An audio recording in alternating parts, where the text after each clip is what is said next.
আজকে আমরা এসেছি মাইকেল মধুসূদন দত্তের বাড়ি পরিদর্শন করার জন্য। এইটা হচ্ছে যশোর ডিস্ট্রিক্ট থেকে আমাদের কেশবপুর উপজেলাতে আসতে হয়। সেখান থেকে আরও প্রায় 12 কিলোমিটার ভিতরে এই সাগরদাড়ি গ্রাম। আর সাগরদাড়ি গ্রামে ঢোকার জন্য আমাদের প্রথম সিঁড়ি এটাই। তো আমরা আপনাদেরকে নিয়ে যাচ্ছি সাগরদাড়ি গ্রাম, মাইকেল মধুসূদন দত্ত, কপোতাক্ষ নদ, বিস্তারিত সব কিছু জানানোর জন্য।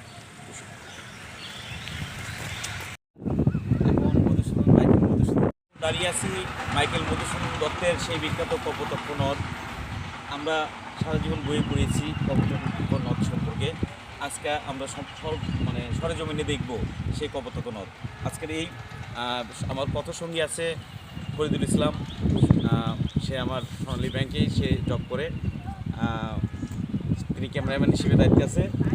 আপনাদেরকে দেখানো হচ্ছে এখন কপোতাক্ষ নদ, যে নদীর তীরে বসেই মাইকেল মধুসূদন দত্ত কবিতা লিখতেন। বিশাল নদটা খুবই সুন্দর দেখতে, মনোরম পরিবেশে, খুবই অসাধারণ লাগছে আমাদের আজকে। এখানে অনেক কষ্ট করে এসেছি, আমরা বগুড়া থেকে এসেছি, তারপরেও এসে মনে হচ্ছে সার্থক। আজকে মাইকেল মধুসূদন দত্তের এই বাসভবন দেখবো, আমরা কপোতাক্ষ নদ দেখবো, তার কিছু স্মৃতি দেখবো। আপনারা আমাদের সাথে সঙ্গে থাকুন। পরবর্তী আমরা যাচ্ছি স্টার্ট। এখন আমি আপনাদেরকে সেই কপোতাক্ষ নদের একটা স্মারক দেখাবো। সেখানে কপোতাক্ষ নদের কিছু চরণ লেখা আছে, সেই চরণগুলো আমি আপনাদেরকে পড়ে শোনাচ্ছি। সতত হে নদ তুমি পর মোর মনে, সতত তোমার কথা ভাবি এ বিরলে, সতত তব কল কলে জুড়াই এ কান, আমি ভ্রান্তির ছলনে, বহু দেশে দেখিয়াছি বহু নদ দলে, কিন্তু এ স্নেহের তৃষ্ণা মিটে কার জলে। সাথে থাকুন পরবর্তী। আমরা হাঁটতেছি এখন কবির বাড়ির উদ্দেশ্যে। এটা হচ্ছে মাইকেল মধুসূদন দত্তের একটা ফলের বাগান, ওনার বাড়ির পাশেই অবস্থিত। ফলের বাগানটা আপনাদেরকে দেখানোর চেষ্টা করছি, খুবই সুন্দর মনোরম। এখানে আম গাছের পরিমাণটাই বেশি দেখা যাচ্ছে। পাশাপাশি এই সিঁড়িটা দিয়ে ওনার বাড়ির দিকে আমরা যাচ্ছি। পাশেই কপোতাক্ষ নদ, এই নদে বসেই তিনি তার কবিতাগুলো লিখতেন। কবির বাড়িতে আসার জন্য এখানে একটা রেস্ট রুম বলা যাবে না, কিছু দোকানপাট আছে এবং কিছু বসার জায়গা করে রাখা আছে, যেখানে বসে ক্লান্ত পথিক কিছু সময় অতিবাহিত করতে পারবে। কবির বাড়িতে যাওয়ার জন্য সুন্দর এখানে একটা সাঁকো দেওয়া আছে, সাঁকোটা আমাদেরকে পার হতে হয়। এটা হচ্ছে আমাদের সেই ফরিদুল ইসলাম ভাই, উনি আমার সফরসঙ্গী। আমরা সুন্দরবন ঘুরে যাওয়ার পথে যশোর নেমে কবির বাড়ি দর্শন করার জন্য এখানে এসেছি। আমরা এখন সামনের দিকে যাচ্ছি। এখানে কপোতাক্ষ নদের একটা উপশাখা দেখা যাচ্ছে, এখানেও কিছুটা পানি বেয়ে কপোতাক্ষ নদে এসে ভর করে। এই নদীর তীর ঘেঁষে এখানে একটা ইকো পার্ক সিস্টেম করা আছে, যেখানে যারা দর্শনার্থী তারা এসে এই পাড়ে বসে নদীর সৌন্দর্য উপভোগ করতে পারবে। এবং আমরা দেখতে পাচ্ছি এখানে একটা সিঁড়িও আছে, যে সিঁড়িতে নেমে নদীতে পর্যন্ত যাওয়া যায়।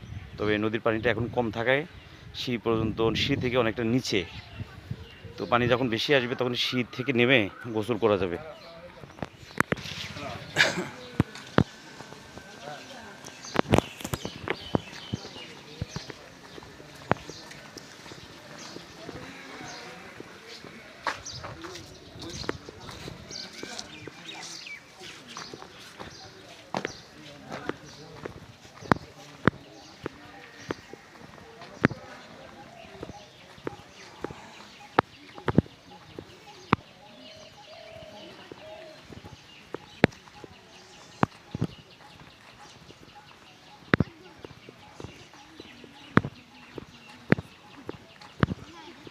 ইয়া কবির বাড়িটা কোথায় ছিল?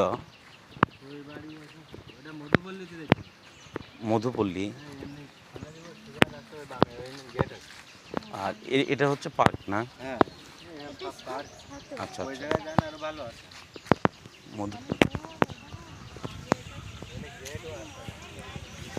ভিতরে এখানে একটা ইকো পার্ক করা আছে, এখানে পিকনিক করা যায়, অনেকে দূর প্রান্ত থেকে আসলে এখানে পিকনিক করতে পারে। পাশে একটা ডাক বাংলো আছে, সেখানে অনেক সময় যদি কেউ এখানে থাকতে চায় সেক্ষেত্রে তারা রাত্রি যাপন করতে পারে, ফ্যামিলি নিয়েও আসতে পারবে। দাঁড়িয়ে আছি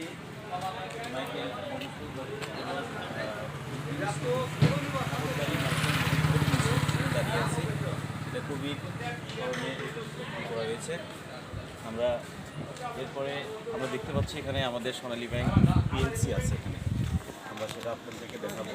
সোনালী ব্যাংক পিএলসি, আসেন সোনালী ব্যাংক পিএলসিটা আমাকে দেন, আমি বলে দিচ্ছি শুরু হয়েছে কেন। এখন আমরা ঠিক দাঁড়িয়ে আছি কপোতাক্ষ নদ থেকে তীরবর্তী 100 গজের মধ্যেই মাইকেল মধুসূদন ইনস্টিটিউশনের পাশেই অবস্থিত সোনালী ব্যাংক পিএলসি সাগরদাড়ি বাজার শাখা যশোর, ঠিক তার সামনে দাঁড়িয়ে আছি।